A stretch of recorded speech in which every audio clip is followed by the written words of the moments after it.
श्री कृष्ण कहते हैं, यदि आपको कोई छोड़ जाए तो चिंता मत करना, क्योंकि कई बार गलत लोगों को जाना पड़ता है ताकि आपके जीवन में सही लोग आ सकें। लोग कहते हैं, प्यार अगर सच्चा होगा तो आपके पास लौटकर जरूर आएगा। लेकिन सवाल तो यह है कि प्यार यदि सच्चा होता तो आपको छोड़कर ही क्यों जाता। जो इंसान आपके शब्दों का मोल नहीं समझता, उस इंसान के सामने चुप रहना ही बेहतर है। कामयाबी के सफर में धूप भी काम आई, क्योंकि यदि हम छांव में होते तो कब के सो गए होते। भरोसा बहुत बड़ी पूंजी है। खुद पर रखो तो ताकत बन जाती है, और दूसरों पर रखो तो कमजोरी। वह इंसान आपकी कदर कभी नहीं करेगा जिसके आगे आप हमेशा झुक जाते हैं। दोस्तों, एक बार राधा ने श्री कृष्ण से पूछा कि कान्हा, ये प्रेम अंततः है क्या? माना यह समर्पण है, माना एक दूसरे में खो जाना प्रेम है, पर इसका अनुभव क्या है? इसका भाव क्या है? इस पर कृष्ण बोलते हैं कि राधे, प्रेम को पूरी तरीके से परिभाषित करना मेरे वश में तो नहीं है, क्योंकि यह प्रेम है ही इतना महान। किंतु प्रेम के कुछ अनुभव के बारे में बता सकता हूँ, अपने अनुभव को लेकर। फिर कान्हा कहते हैं कि प्रेम वो रस है जो निराश जीवन में आनंद भर देता है। ये प्रेम वो सोच है जो पल भर में मुख पर मुस्कान ला देता है। प्रेम वो पुष्प है जो पल भर में मन की बगिया को खिला देता है। प्रेम वो सोच जो एक ही पल में संसार में आपको सबसे सुखद अनुभव करवाता है। ये प्रेम वो जो आपके आत्मा को तृप्त कर दे।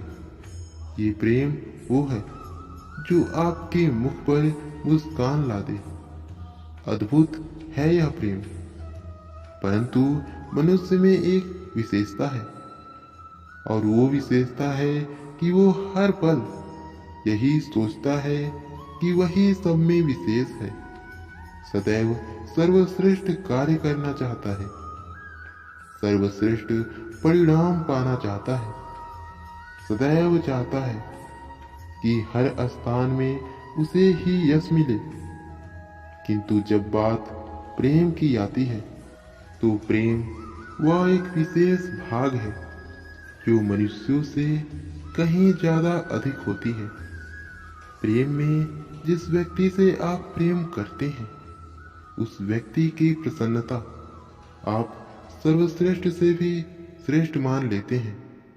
उस व्यक्ति से यदि हार जाओ तो मुख पर कड़वाहट ना हो, बल्कि होठों पर मुस्कुराहट आती है। जिसे आप प्रेम करते हो, यदि उसे आप हराकर जीत रहे हो तो ये जीत नहीं है, ये सबसे बड़ी हार है। तो अब चयन आपका है कि आप क्या चाहोगे। आप चाहोगे कि प्रेम की जीत हो, या आप चाहेंगे कि आपकी जीत हो। ये अवश्य स्मरण रखिएगा। अब राधा फिर कृष्ण से पूछती हैं कि कान्हा, प्रेम और पसंद में अंतर क्या होता है? कृष्ण ने बहुत ही सुंदर उदाहरण देते हुए समझाया कि जब आप एक फूल को तोड़कर अपने पास रख लेते हैं तो वह पसंद होता है, और जब आप उसी फूल को तोड़ने की बजाय उसकी देखभाल करते हैं, उसमें रोज पानी डालते हैं और उसको अच्छे से ध्यान देते हैं, तो वह प्रेम है। और इन दोनों के अंतर को जिसने भी समझ लिया, वह जीवन को समझ लिए। एक बात और स्मरण रखिएगा, यदि आप किसी को अपने साथ सदा सदा के लिए रखना चाहते हैं तो उनसे दूरी समय समय पर आवश्यक है, क्योंकि यह दूरी ही है जिसके कारण आपको आपके साथी के महत्व के विषय में ज्ञात होता है। यह दूरी ही है जिससे आपको और प्रेरणा मिलती है कि उनसे फिर से मिलिए। इसीलिए स्मरण रखिए, दूरियां कभी भी बुरी नहीं होती।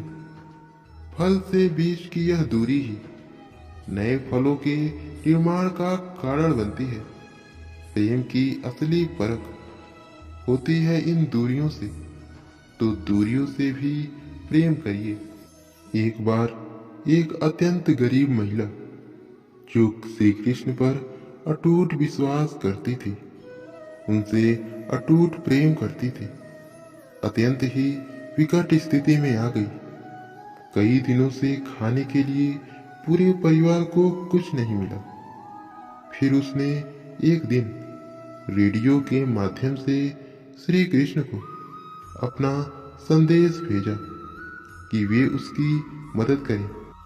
परंतु यह संदेश एक नास्तिक, घमंडी और अहंकारी उद्योगपति ने सुना और उसने सोचा कि क्यों ना इस महिला के साथ कुछ ऐसा मजाक किया जाए कि उसकी श्री कृष्ण के प्रति आस्था डगमगा जाए। उसने अपने आदमियों से कहा कि वह ढेर सारा खाना और महीने भर का राशन उसके घर पर देकर आए, और जब वह महिला पूछे कि किसने भेजा है तो कह देना कि शैतान ने भेजा है। जैसे ही महिला के पास सामान पहुंचा, पहले तो उसके परिवार ने तृप्त होकर भोजन किया, फिर वह सारा राशन अलमारी में रखने लगे। जब महिला ने पूछा नहीं कि यह सब किसने भेजा है, तब उन आदमियों से रहा नहीं गया और उसने उस महिला से पूछा कि क्या आपको जिज्ञासा नहीं होती कि यह सब किसने भेजा है। उस महिला ने एक बेहतरीन जवाब दिया कि मैं इतना क्यों सोचूं और क्या पूछूं, मुझे मेरे श्री कृष्ण पर पूरा भरोसा है। मेरा कृष्ण जब आदेश देता है तो शैतानों को भी उस आदेश का पालन करना पड़ता है। यह सुनकर वो आदमी दोनों डर गए और वहां से भाग गए। दोस्तों, इसीलिए यदि आप भी भगवान पर अटूट विश्वास करते हैं तो याद रखिए, आपके विश्वास को कभी धोखा नहीं मिल सकता। दोस्तों, इस वीडियो में बस इतना ही। मिलते हैं अगली वीडियो में। तब तक के लिए अपना ख्याल रखिएगा और ऐसे ही रोज मोटिवेशनल वीडियो पाने के लिए वीडियो को लाइक और चैनल को सब्सक्राइब जरूर कीजिएगा। राधे राधे।